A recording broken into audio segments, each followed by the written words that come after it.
It was past 9 p.m. when Nnadozie returned from work. The street was quiet, the night heavy. He parked his Toyota under the mango tree and unlocked the front door. The house should have been empty. His 4 children were staying with his mother in the village, but as soon as he stepped inside, he froze. Thud, thud, thud. The sound of a mortar pounding yam came from the kitchen. His throat went dry. His heart raced. That was Amarachi's sound, his wife. The same wife he buried 2 months ago.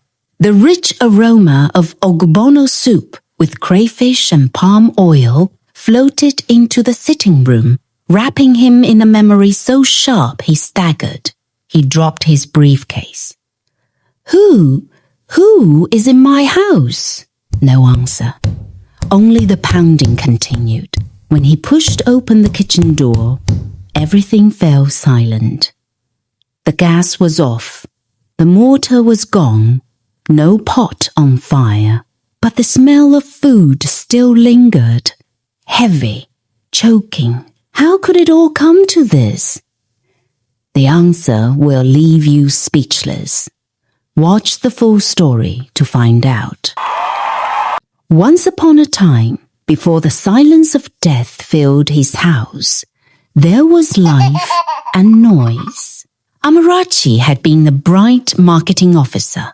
She wore neat skirts and crisp shirts, carried files in her hand, and returned home with her own salary. She was proud of herself. But after the birth of her 3rd child, it became so difficult for her to cope with taking care of the kids and going to work, especially since her husband believed that taking care of chores and the children was solely a woman's responsibility. She had begged her husband several times for a live-in maid to assist her, but he suggested that she resign from work and focus on the kids. He said he didn't trust anyone with his children. Amarachi was heartbroken, but she had no choice. She was an only child, and her mother had died years ago, so there was no one to help her. After much contemplation, she resigned from work and became a full-time housewife. Her days were endless. 4-year-old Ozaro was restless, always climbing chairs. 3-year-old Ezoza never stopped talking. Baby Ekoza cried for her every hour. Amarachi swept, cooked, washed, bathed them, soothed them, and carried their little bodies around. By the time evening came, she had no strength left. But to Nnadozie, it was never enough. Amara, he would say after returning from work, loosening his tie, you are at home the whole day. Why does this soup taste like it was cooked yesterday? I told you I don't like refrigerated food. She would sigh. I barely sit down. From morning till night, these children don't rest. Sometimes I need help. Help, he scoffed. Amara, don't start acting lazy. My mother raised 6 children and never complained. Her heart squeezed at his words, but she swallowed her pain. The children grew more active. Their noise filled every corner of the house. Amarachi's hands grew rough from washing. Her back ached from bending. Her nights were short because one child or another would wake up crying. One afternoon, while scrubbing uniforms at the basin, she looked at her red fingers and called softly, My husband, please buy us a washing machine. It will make things easier. Sometimes my hands shake from scrubbing every day, but he frowned. A washing machine? So you will just sit down and grow fat? No, technology has made women lazy. My mother never used such things. She looked down at the soapy water to hide her tears. That night, while everyone slept, She sat at the edge of the bed, whispering to herself, "Am I truly lazy? Or am I simply tired?" Months later, Amarachi found out she was pregnant again. Her heart sank. She was already stretched thin with 3 children. How would she survive a 4th? She told Nnadozie with trembling lips. Instead of concern, he smiled. "Good. 4 is a complete number. Amara, you should cope. My mother gave birth to 6 and never complained. But Amarachi felt the walls closing in. Her days were already heavy. Now her nights became worse. She often cried in the bathroom where no one could see. During the pregnancy, she slipped into depression. Her body was weak, her mind tired. Yet Nnadozie noticed nothing. He still came home every night demanding fresh soup. "Amara, didn't I say I don't eat fridge food? Even if you are pregnant, at least freshly cooked stew is not too much to ask." So she dragged her swollen body to the kitchen, cooking through dizziness. When their last baby, Ivy, was born, Amarachi fell deeper into silence. She loved her child, but something inside her had broken. She cried easily. She was irritable. Sometimes she sat staring at the wall, lost in thought. It was postpartum depression, but nobody named it. The housework never ended, the noise never stopped, and her husband's words never softened. She became a shadow of the woman she used to be. When Ivy was 4 months old, Amarachi began to feel dizzy spells. Her blood pressure was rising, though she didn't know it.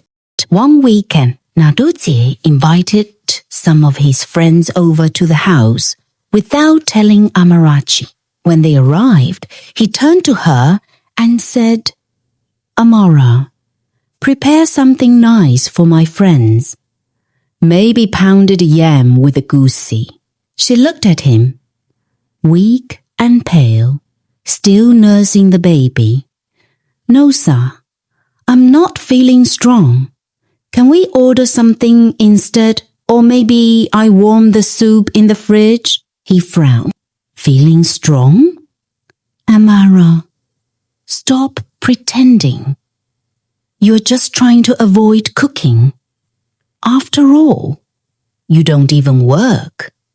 What else are you doing in this house, if not to take care of me and the children?"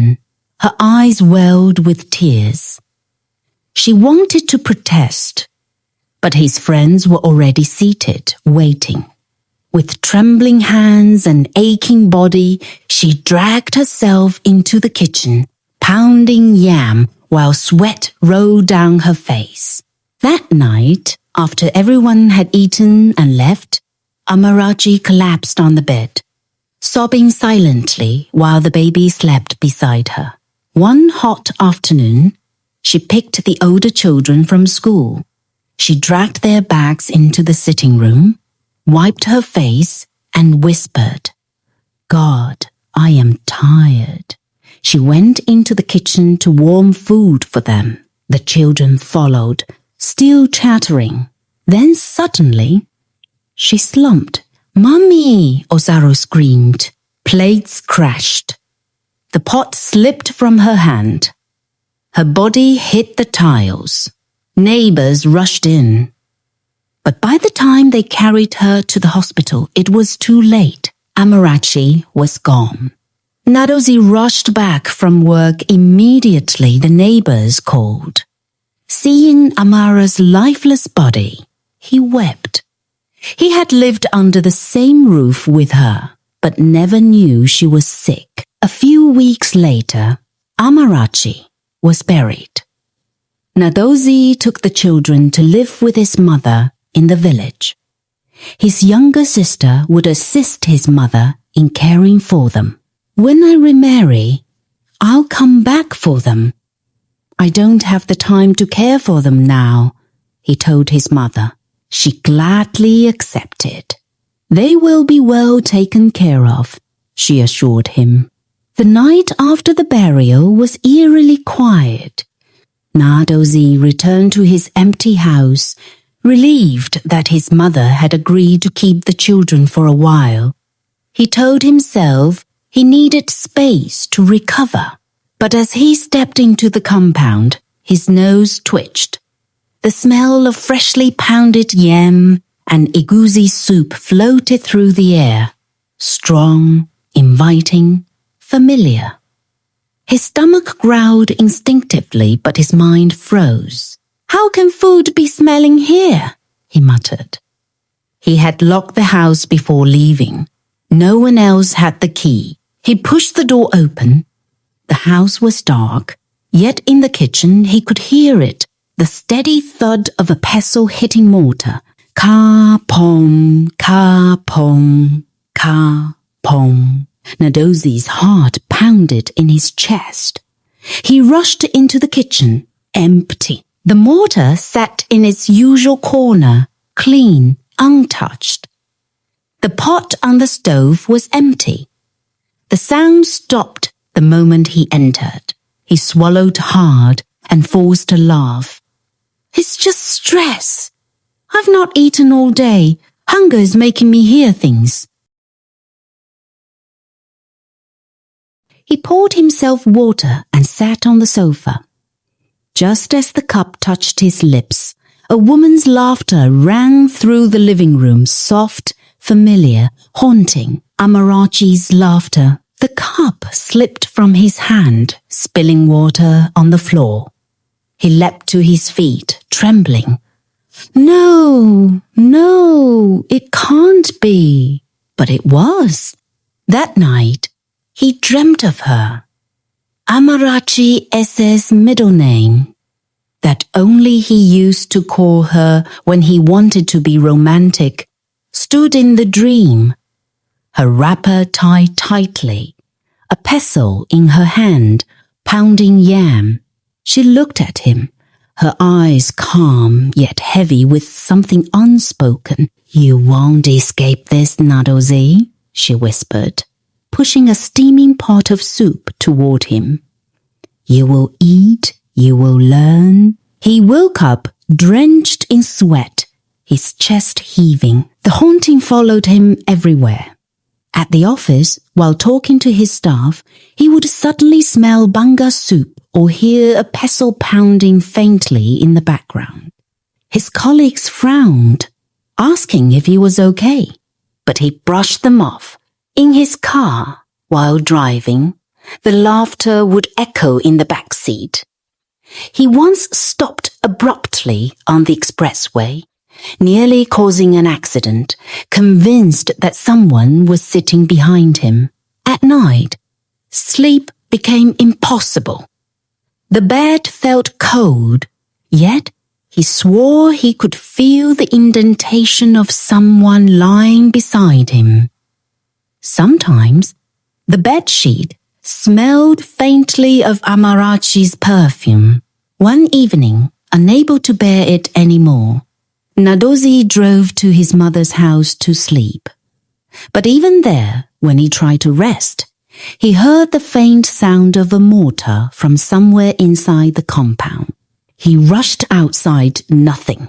His mother noticed his pale face. "Nnadozie, what is wrong with you?" He shook his head. "Nothing, Mama, just tired." But inside, he was breaking apart. Then, one night, the dream changed. Amarachi appeared again, this time holding their baby in her arms. The other children stood by her side. Her eyes were red, filled with tears. "Why did you leave them with your mother?" she asked. "They are mine, Nosa. Bring them home. Care for them yourself. Isn't this what you wanted, to have everything your way? Now carry the weight." He tried to speak, but no words came out. When he woke up, his heart was racing, his shirt drenched in sweat. He knew what he had to do. That weekend, He drove to his mother's house and told her, voice trembling, "Mama, I'm taking the children back home." She looked at him strangely. "Are you sure you can handle them?" He nodded slowly. "I have to. I've made too many mistakes already." The children were excited to return. They clung to him, talking over each other, their voices filling the car. For the first time, Nnadozie didn't feel irritated. He felt guilty, deeply guilty. That night, as he tucked them into bed, he whispered an apology into the dark. "Amarachi, forgive me. I didn't see your worth until it was too late." The house was quiet. No laughter, no pounding mortar, just the sound of his children's breathing. But he knew the real test had only begun. The first week of having the children back home nearly broke Nnadozie. On Monday morning, he woke up late. The baby had cried half the night, and he hadn't known how to soothe her. His shirt was stained with milk because he had tried to feed her with a bottle that spilled everywhere. By the time his alarm rang, his head felt like lead. The older children were already awake, scattering the living room with toys. "Daddy, I want cereal!" Ozaro shouted. "Daddy, where's my shoe?" Eze cried. "Daddy, Ivy hit me." The baby wailed from the bedroom. Nnadozie stood in the middle of the chaos, completely lost. He had always imagined that taking care of children was simply about feeding them and telling them to sit down. But now, faced with their endless needs, his mind spun. He managed to get breakfast ready, burnt toast and watery tea. The children complained, "Mummy's food is better." Their innocent words stabbed him in the chest. Getting them ready for school was another war. Ivy refused to wear her uniform. Eze misplaced his socks. Osaru spilled water on his books. By the time Nnadozie bundled them into the car, sweat drenched his shirt. When he dropped them at school, the teacher gave him a strange look. "Mr. Nosa, are you okay? You look tired." He forced a smile. "I'm fine," but he wasn't. He was exhausted, embarrassed, and overwhelmed, and it was only 8 a.m. At work, he couldn't concentrate. His phone buzzed constantly, teachers calling about one child's quarrel, another forgetting lunch, the baby crying at home with the nanny he had hastily hired. He left meetings halfway, drove back home more than once, and felt his reputation at the office slipping. By the second week, his once crisp suits were wrinkled. His eyes had dark circles, and his voice cracked whenever he shouted at the children. But no matter how hard he tried, the house remained messy, the children loud, the work endless. One evening, after struggling to prepare dinner, he finally broke down. He had spent over an hour cooking beans, only for the children to push their plates away. "This one is too hard," Osaru complained. "It doesn't taste like Mummy's," Ivy added, frowning. The baby started crying again. Nosa snapped. He slammed the spoon on the table and shouted, "Do you think cooking is easy? Do you think this house runs itself?" The children froze, their eyes wide. Tears welled up in Ivy's eyes. And suddenly, guilt hit him like a wave. He sank into a chair, covering his face with his hands. His body shook as hot tears poured out. "I'm sorry," he whispered, his voice breaking. "I'm sorry. I didn't know it was this hard. I thought your mother was just complaining. I thought she was lazy. God forgive me." The children slowly came to him, their little hands touching his arms, their voices soft. "It's okay, Daddy." But inside, Nnadozie knew it wasn't okay. Not yet. That night, after the children finally slept, Nnadozie knelt by his bed. "Amarachi," he said into the darkness, his tears soaking the sheet. "I was blind. I didn't see your pain. I didn't see your sacrifice. I was a foolish man. If I could turn back time, I would cook for you, I would wash for you, I would hold you and tell you that you are more than enough. Forgive me. Please forgive me." For the first time in weeks, he slept peacefully. No mortar pounding, no laughter, just silence. The next morning, his mother knocked on his door with a small bag. "Nnadozie," she said gently, "I'm moving with you.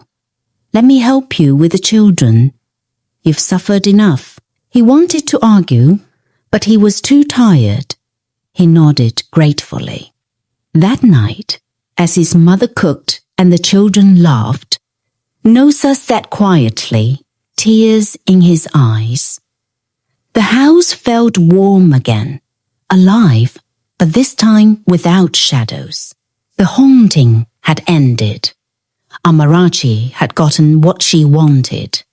Her children were back home, and Nnadozie had finally learned the value of her sacrifice. That night, when he dreamt again, Amarachi appeared one last time. She was smiling, radiant, holding their baby. Her eyes no longer carried sorrow. "Thank you, Nnadozie," she whispered. "Now you understand." When he woke, his pillow was wet with tears, but his heart was light. Moral of the story: never dismiss the sacrifices of your partner.